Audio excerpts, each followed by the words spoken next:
Coming up next, please welcome to the stage, Miss International, Margaret Ross. A graduate of the Iowa Writers Workshop and instructor through the International Writing Program. She is the author of the chapbook Decay Constant from the Catenary Press. Everybody one more time, Margaret Ross.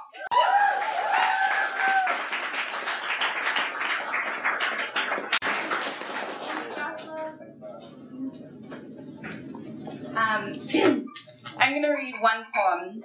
It's called Human Resources. I can't help myself.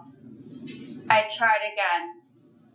My eyes sent out by a jab of the stick that aims its tip behind them. I don't owe anyone. I know to stay. The small hand slips. I back my head against the imitation cedar paneling the long edge of the dive.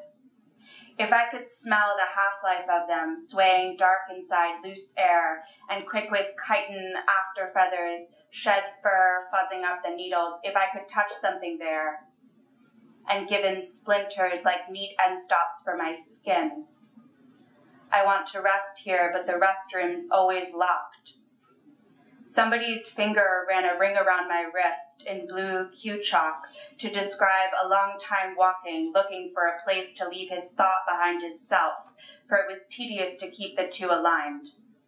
I got the vein, went on that way until my head felt soft inside, then saw I lie down on the ground I still think was the aisle of a plane.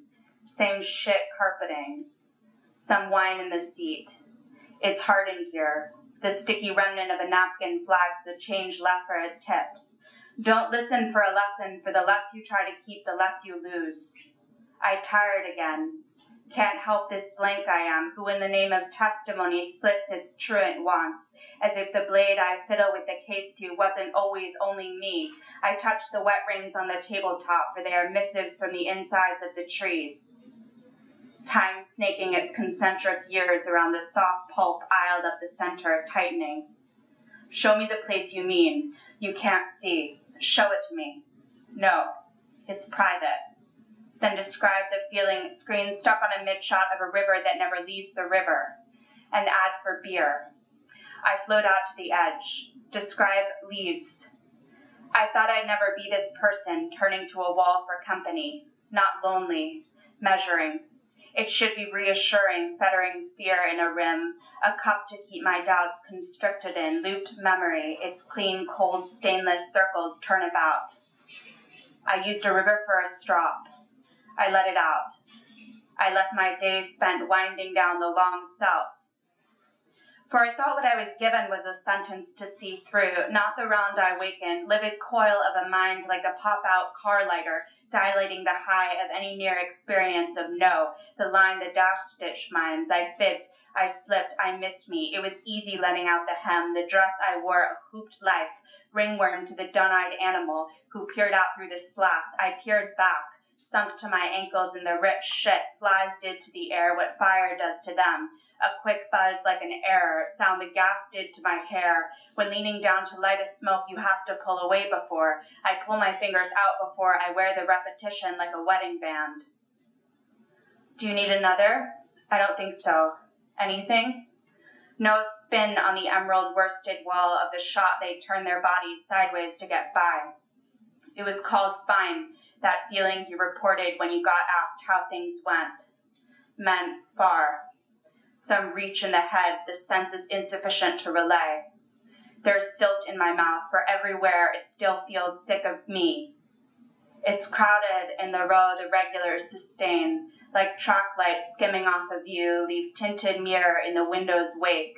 We see ourselves, an unremitting symptom in the air between ourselves that goes and goes, just breezes billowing the period clothes, resewn, recut. I right my skirt, I tell the time to stop.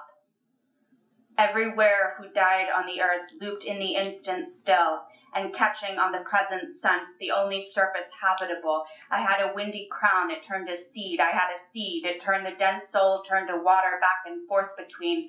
The drab cells cooped up heady tangibles, swilled down to clean the skin of edge, the sharp mind of before. Before belief in linear time, there was a man with greased hands crawling deep into the rock, a hollow femur clamped between his lips, and packed with powdered pigment blown out on the wall around his hand.